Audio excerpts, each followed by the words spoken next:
mock draft. We're only about 2 weeks away from the draft. I'm excited. There's a lot of rumors flowing around, like there always is at this time of the draft cycle. We got guys like Shador Sanders possibly dropping, and we're going to see that reflected in this draft. You got a lot of intrigue around who the Patriots are going to take it for if they don't trade away the pick. And I got someone interesting that you probably haven't seen a ton in this one. So I'm really excited, and let's go ahead and get right into it. Okay, first overall, no need to explain what's already been said a million times, but Cam Ward to the Tennessee Titans, it's the most chalk right now. It's what has been happening for the past 2 months, it feels like. And it's minus 20,000 on the sports books. It's looking like it's locked in. And if Tennessee can develop him and they believe he can be their franchise quarterback, I don't hate the pick either. All right, next up, the Cleveland Browns. So this is close to 50-50 for me. I have been leaning more towards Travis Hunter as of late, but Abdul Carter is right in the discussion. So I do think Travis Hunter is what I've seen more often right now, and I think that's a good pick. I do think I would rather have Abdul Carter just because of the game-changing ability that an edge besides Myles Garrett could have on that team. But you bring in Travis Hunter, who can be an elite receiver or corner in this league, or both. And I think he brings a level of flash and media to Cleveland that they probably haven't seen since LeBron. So I think this would be a great pick for the town of Cleveland, and I think Travis Hunter would be a great player for the Browns. Next up, we got the New York Giants.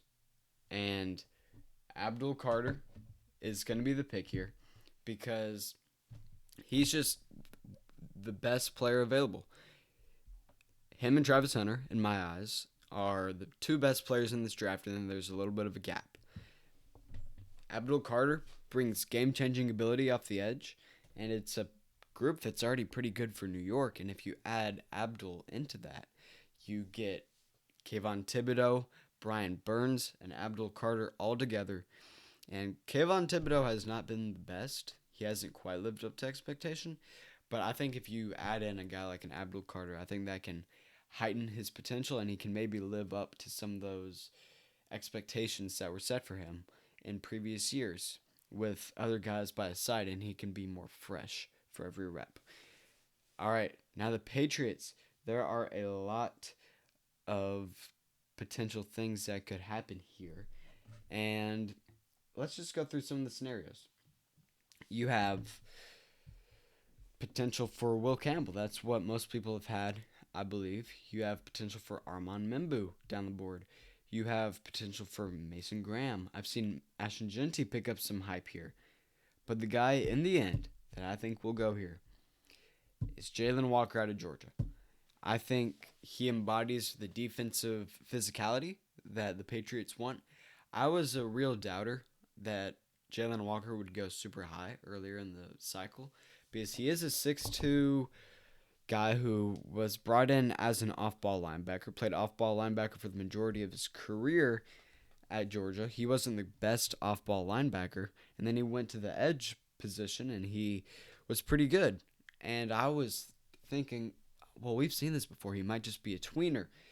But the more reports come in, teams really love him, and there's a lot of hype for him to go really high. So I do think we could see him go in the top 5, top 4 range, and I wouldn't be super surprised. And I do think that this would be a good pick for the Patriots, who don't have a ton of edge rush right now. All right, next up, the Jacksonville Jaguars. This has been the pick for the whole process, it seems like. And Mason Graham to the Jaguars just makes a ton of sense. He's a guy that he's going to have a really solid, long, maybe a 15-year career. He can stop the run. He's really good at getting through the gaps. And he's just going to be a solid pro no matter what. I think he has all-pro potential. And I think he really fills the gap for that Jacksonville Jaguars defense. Next up, the Vegas Raiders. I do have a slight feeling that this could be Shedeur Sanders. But in the end, I did end up going Ashton Jeanty. But let's go back to the Shedeur Sanders thing. I mean, I've seen Geno Smith work out with Shedeur Sanders. Tom Brady obviously has the connection with Shedeur Sanders. And then you look at it, and Shedeur's kind of been loafing some interviews, it seems. It feels like he might know where he wants to go. It feels like they gave Geno that money, but it's only a 2-year, $66 million guaranteed. So $33 million for the next 2 years. And then they can get out if they need to. I think this is a spot where they could really draft a quarterback. But I do go with Ashton Jeanty because it's just such a position of need. And if you really do believe in Geno Smith, I feel like Pete Carroll would want to compete immediately. And by bringing in a guy like Ashton Jeanty, you can add another level to an offense that already has Brock Bowers, and you can go ground and pound. And then you also have a guy like Geno Smith who can distribute the ball, and you're really adding some good pieces to that offense. Sorry, and it's a real position of need for this team because other than Jeanty, all they have is Raheem Mostert, Sincere McCormick, and someone else. I forgot. Sorry. But there are just not a lot of options there. And I do think that in the end, I think Pete Carroll really does love his running backs. And Ashton Jeanty is by far in that top tier. Maybe the best, maybe close with Marion Hampton. But he's definitely up there in that top tier, separated from the next tier of guys. Next up, the New York Jets. This could be Will Campbell. This could be Armand Membu. This could be an edge rusher. This could be Shamar Stewart. I could see this going a ton of different ways. But in the end, I went with Tyler Warren. I saw a report that they have been doing extensive work on Tyler Warren. But even before I saw that, I've been thinking that Tyler Warren to the Jets could happen. They had heavy interest in Brock Bowers last year. They almost drafted him, but settled on Olu Fashanu out of Penn State. And now they're going back to the Penn State well. I think this kind of fits in with what I think Aaron Glenn will want to do with this team. I think you have Justin Fields as your quarterback. I think you're going to go more ground and pound.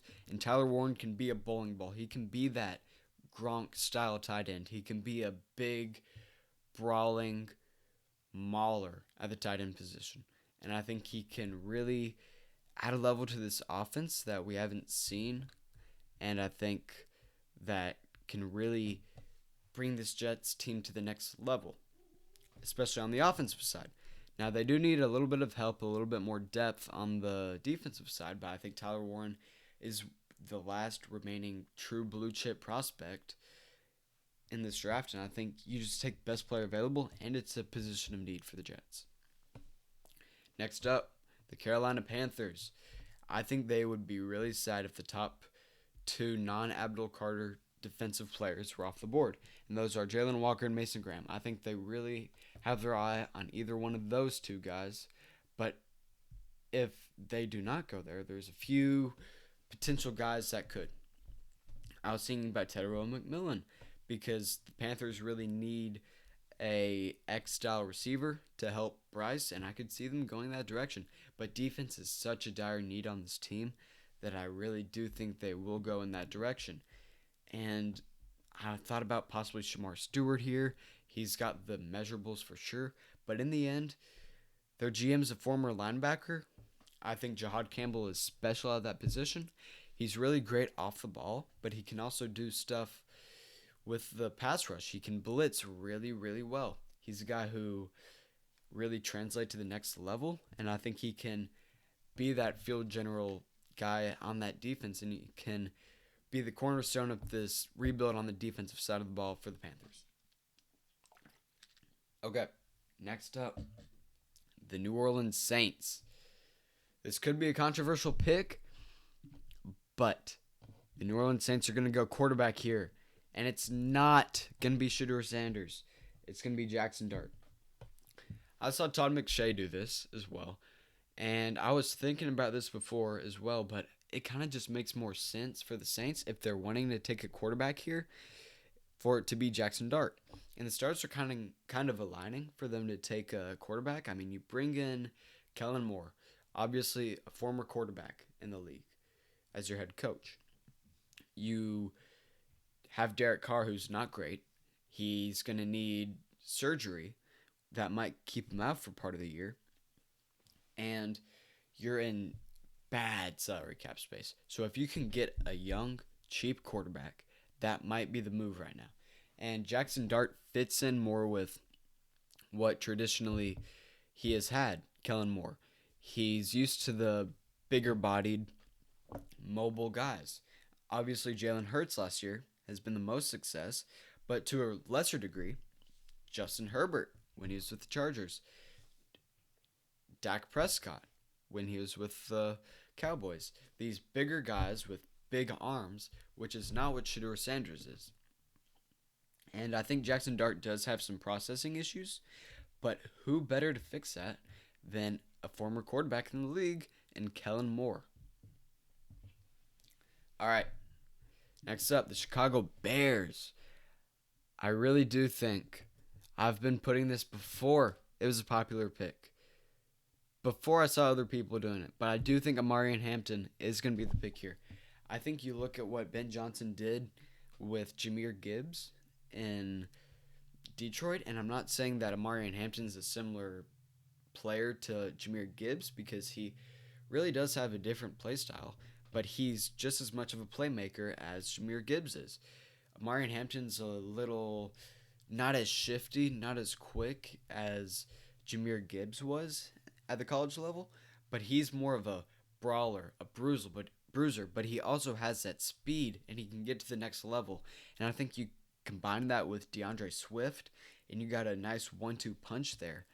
And I think this is the type of offense that he wants to build there in Chicago.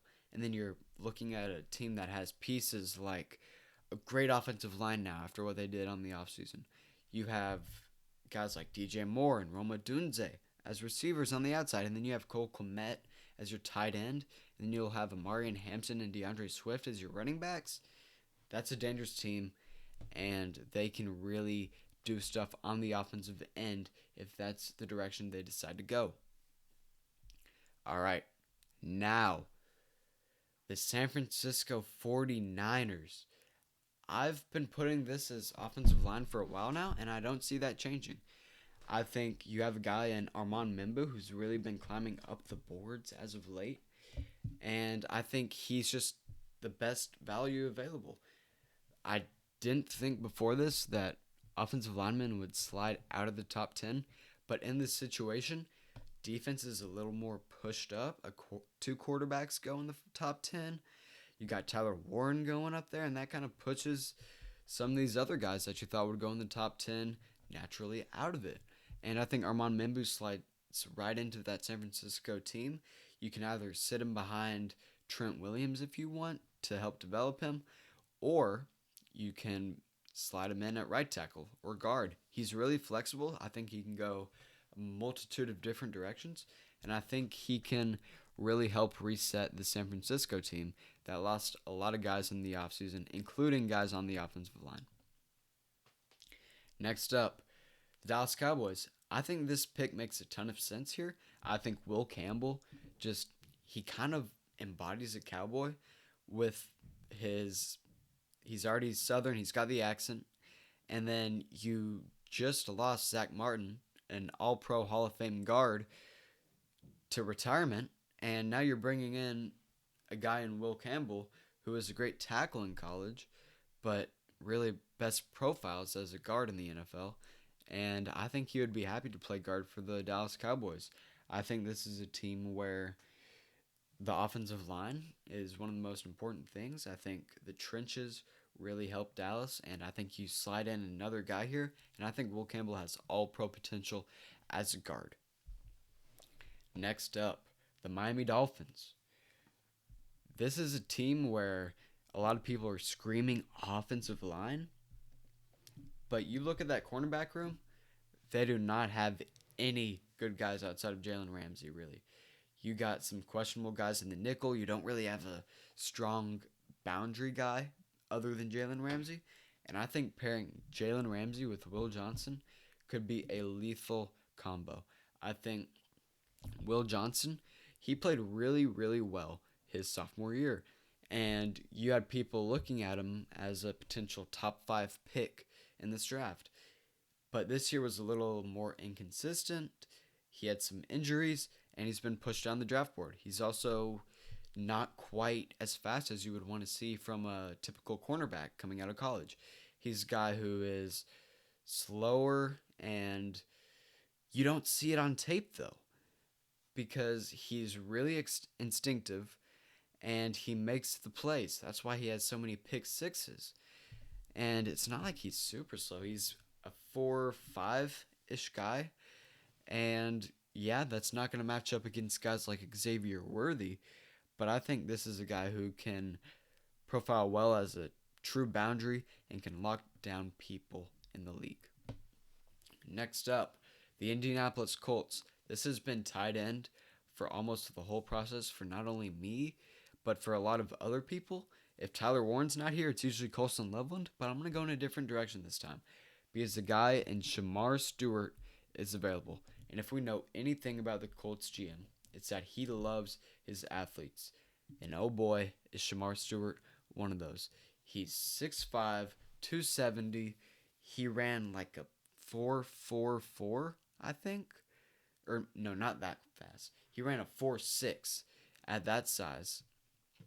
And he jumped 11 feet in the air. No, he jumped 40 inches. I'm sorry, I'm getting stuff confused right now. I believe his vertical jump was 40 inches and his broad jump was 11 something. That is insane jumping. That is next level explosiveness, and I think that can translate to the next level. I think he's just an insane athlete, and that's what the Colts love. And then you look at his tape at Texas A&M, and I think he produced way more than what the stats show. He only had 4.5 sacks in his whole college career. He had 1.5 sacks last year. But you look at what he does with the pressuring of the quarterback and the stopping of the run, and I think he's better than what the stats show. So I think he can translate to the next level. I think he can be a pro, and I do think he will help this Colts front that already has guys like Laiatu Latu. All right, next up, the Atlanta Falcons. I don't see any way that this is not a pass rusher guy. This is something they really need. And I think you have a guy here in Mykel Williams who's not quite the complete package yet, but he, like Shamar Stewart, he has the physical traits. He has the measurements to get there. He is 6'6", he's 6'5", 270, 265. He is only 21 years old. You can work with him. And I think if you really hone in on him and you get those pass rush moves set and you get everything nice and refined, I think he can really, really help you and be a difference maker when he gets a few years under his belt. So this isn't necessarily a current, present, right now pick, but I do think this is a pick that can translate to the next level as well, not to the next level, but it can translate in the years, in the like his third year, his fourth year. I think he'll really break out in those few years. All right, next up, the Arizona Cardinals. This has been either offensive line or defensive line a lot of the time, but I think the Cardinals could look at it as they have a need in cornerback, and a guy like Jahdae Barron is available, who is probably the best overall player available. He does have some concerning measurements, but he performed well at the combine. He tested very well, and you look at the tape, even though he has nickel/slot cornerback size, he's a guy who can play on the boundary. He can go to the inside as well. He's a really flexible cornerback. He's a guy who can go all over the field, and I think he's one of the last true elite players left in this draft at the top of the board. All right, next up, Cincinnati Bengals. This is a pick that absolutely needs to be defense. They spent all their money on offense, and I think they need guys who can become cheap and really produce. That's what they need right now. And I think a guy like a Walter Nolan has the potential to make the jump and really have the traits to be an elite interior defensive lineman in this league. He has traits like nobody else. And I think if it weren't for some character concerns and a little bit of a lack of production at times, I think he would be a top 10 pick. He would be up there with Mason Graham. But he does have a little bit of character concerns because he's been, if you count if you count high school, he's been to like 6 schools in 7 years. That's concerning. And he's a guy where it was kind of inconsistent at times on the field. But if you can develop him, if you can put the full package together, this is going to be a scary pick, and it will be able to translate to the next level. I really think that this is a good thing, and I think this would really, really help the Cincinnati Bengals with what they want to do in the future. All right, next up, Seattle. There were a lot of things here that I thought could possibly happen. I was eyeing guys like Mike Green. I was eyeing Nick Eamon-Wari. I was eyeing Malachi Starks, Donovan Ezeraku, possibly. But in the end, you have a guy who's been falling down the board. And Seattle brought in a receiver in Cooper Kupp this offseason. They already have Jackson Smith-Njigba. But what both of those guys have in common, they're best in the slot. And you have a true X receiver here in Tet McMillan. This is a guy who possesses some of the best ball skills you'll see at the receiver position in the draft. And he's a guy who has the frame, obviously. He's 6'5", 212. He's fluid. He's not straight line speed, but he's a guy who's quick. He's elusive. He works his way through the defense, and I think that he will translate to the next level, and he'll be a really good receiver, and we'll see that the slide and the concerns on maybe him not loving the game are overdrawn, and that he can be a great pro at the next level. Okay, next up, the Tampa Bay Buccaneers. This was a pick where I think they really would have loved a guy like a Jahdae Barron or a Mykel Williams here. But I don't think you're going to complain when a guy like Mike Green is on the board. He falls a little bit due to character concerns. He had some allegations at Virginia before he transferred to Marshall. But on the field, this is a menace. He led the whole FBS in sacks last year. Now, it was at a lower level, but he dominated at the Senior Bowl when he went there too. He was bull rushing through defenders. He's tested very well, and he's got all the measurables. And I do think he can go this higher, even higher. I've had him all the way up at 8 at times. And I do think that he will translate to the next level.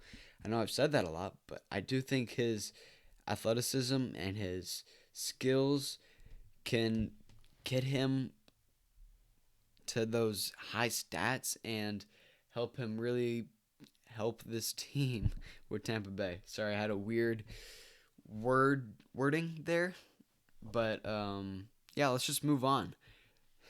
Denver Broncos. They did sign Evan Ingram this offseason, but Sean Payton has been talking about his joker, and I don't think signing Evan Ingram to a 2-year deal stops you from drafting Colston Loveland. This is a guy who's a really, really great receiver. He's a great technician. He's a great route runner. He's that kind of Joker-esque guy that Sean Payton has been talking about. And an underrated part of his game is the blocking side because he was really good at Michigan with that. You can't be a tight end in a John Harbaugh system and not be able to block. And he was a key piece to that team that won the national championship just a couple years ago.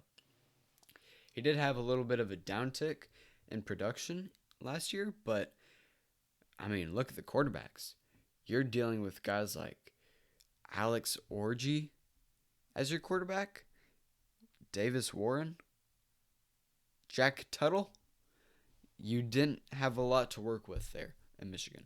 So I do think that there were reasons for him to maybe not necessarily perform to the expectations this year. But I do think he's an elite prospect still. All right.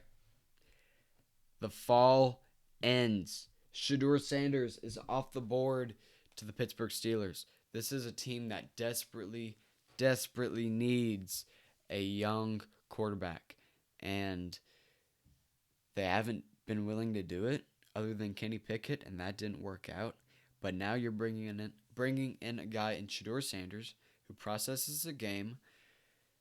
I would say he processes the game at a high level, but I did see a thing where he has a pretty low time to get the ball to his target.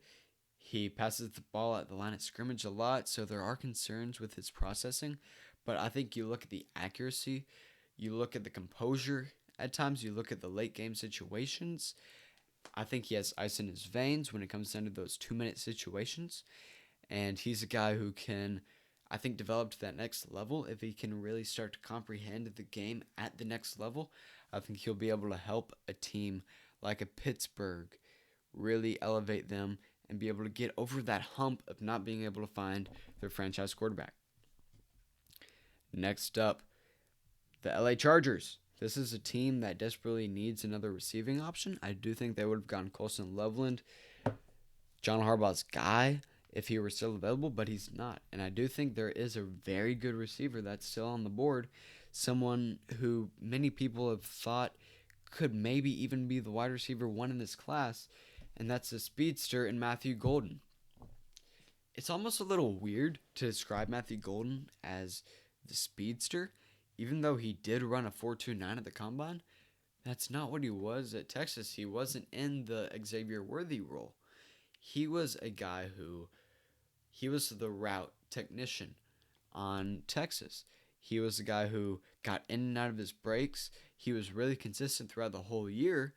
But once that Texas team started to realize, oh yeah, Matthew Golden is the guy on this team, not Isaiah Bond, he really picked up the production to the end of the year. He was a guy who, through the year, he improved exponentially, not linearly.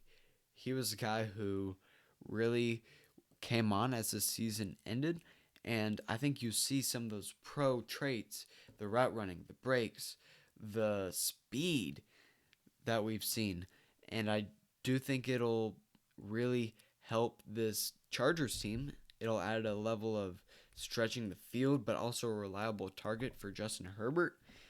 And I do think this would be a good pick for the Chargers. Next up, the Green Bay Packers. I think that this is a team that always goes trenches, and I'm not going to go away from that. I do think they would have taken either Tetairoa McMillan or Matthew Golden here if they were available, but I don't think Ibuka or Luther Burden are number one receivers, and that's what they need. They don't need a wide receiver too. So I will be going with the big guy and Kenneth Grant here.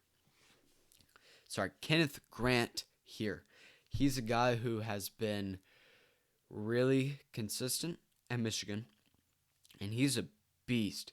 He is a great athlete. You look at his measurables, 6'3", 340. He runs insanely fast for that speed, too. He's a monster, and once he gets through that line, he's the type of guy where if there's an open gap and the running back sees him, they'll run away. They are not running into that hole. And I think adding another one of those guys to Green Bay can just really solidify that defensive line and maybe even take it to the next level.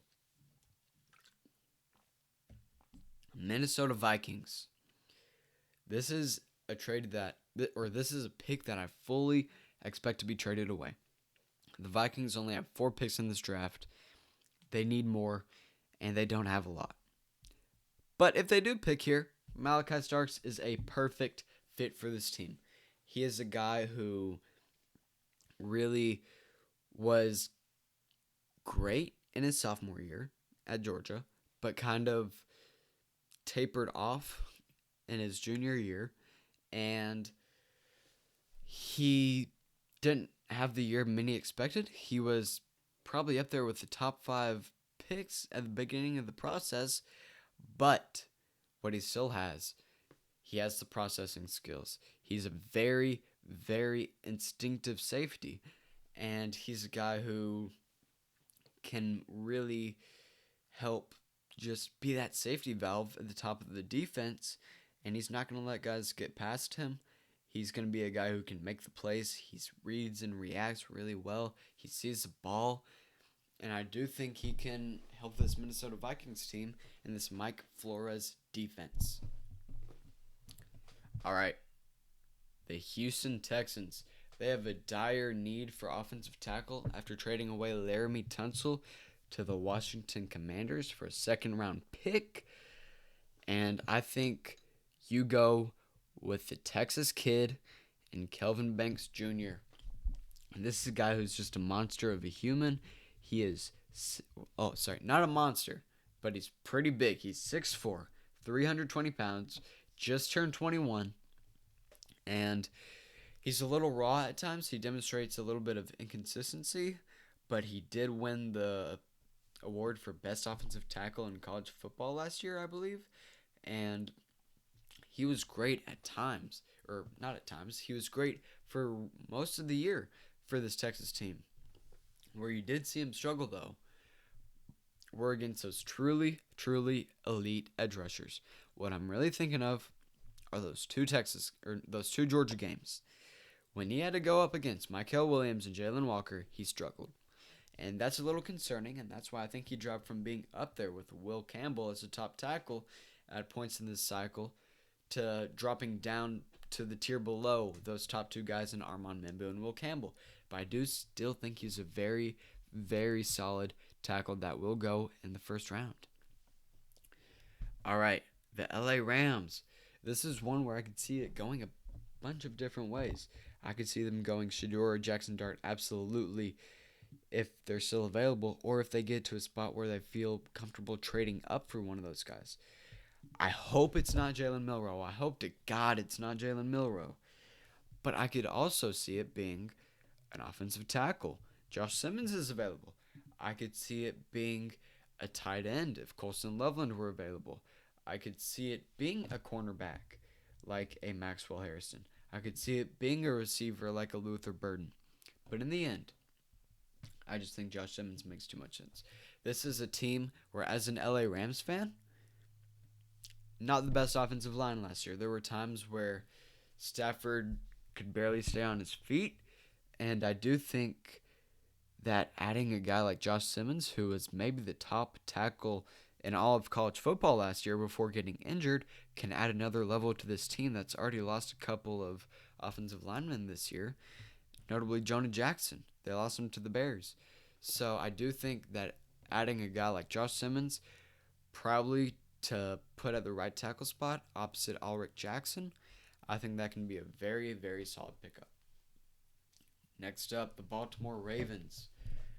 I think this is a team where if they draft a guy like a Nick Emmanwori, this is the perfect spot for him.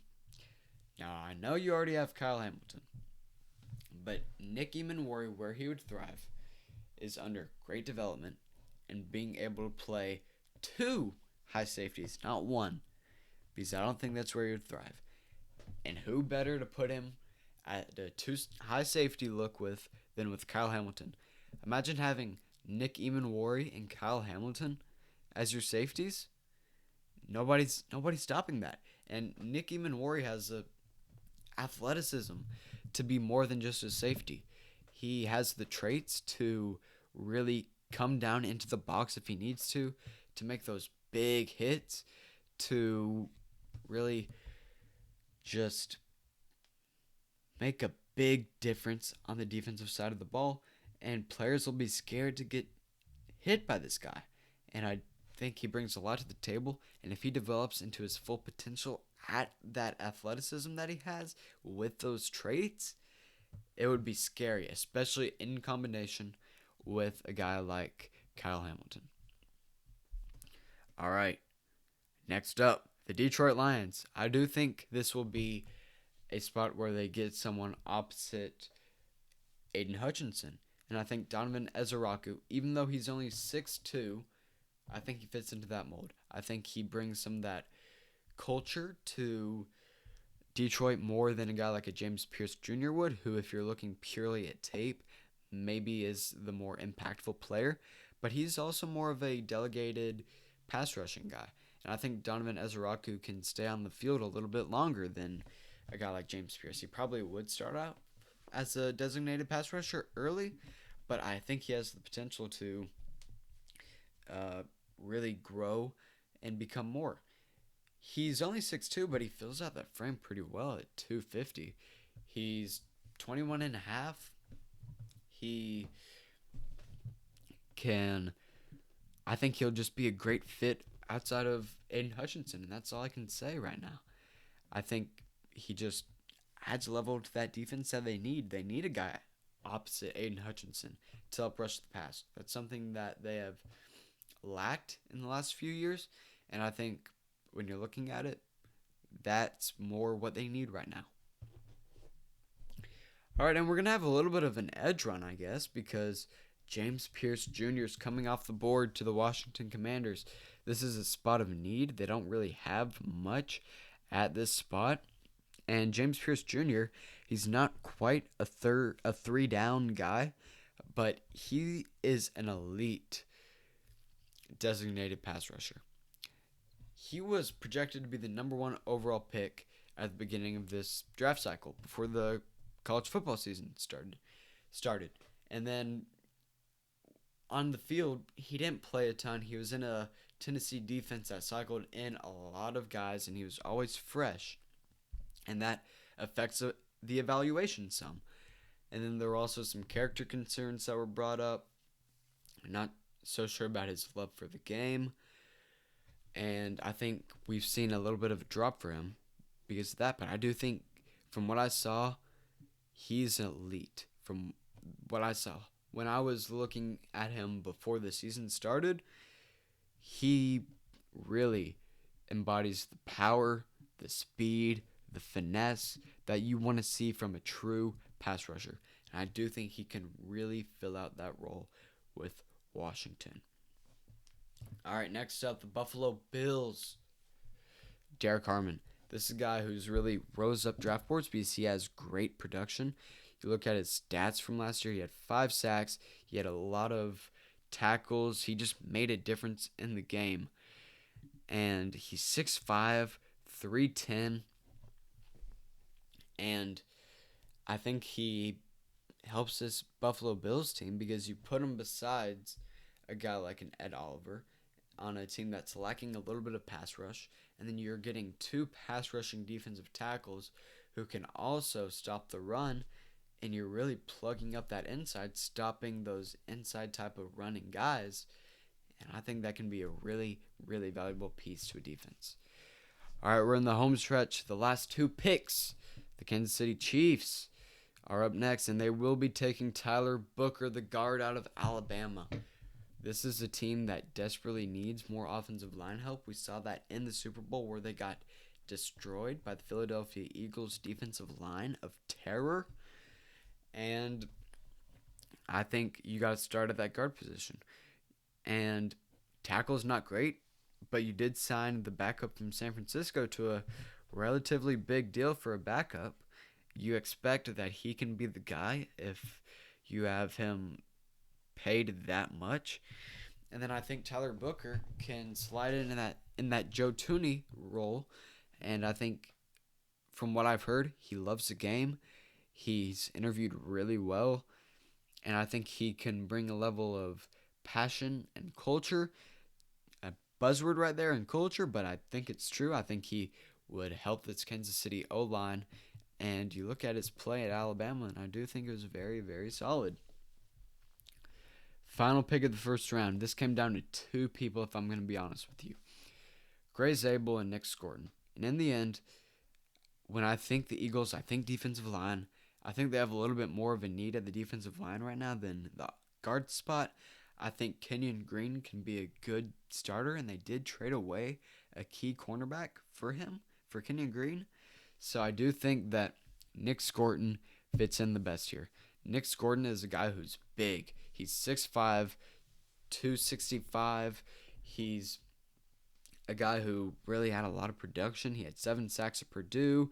He had about the same at A&M last year, and I think he's a guy who he lacks a little bit of the moves that you would want to see, but I do think he can develop that, and I think if you put him on a defensive line that already has guys like Jordan Davis, Jalen Carter, Nolan Smith, that can just really, really, really make this defensive line a lot more scary.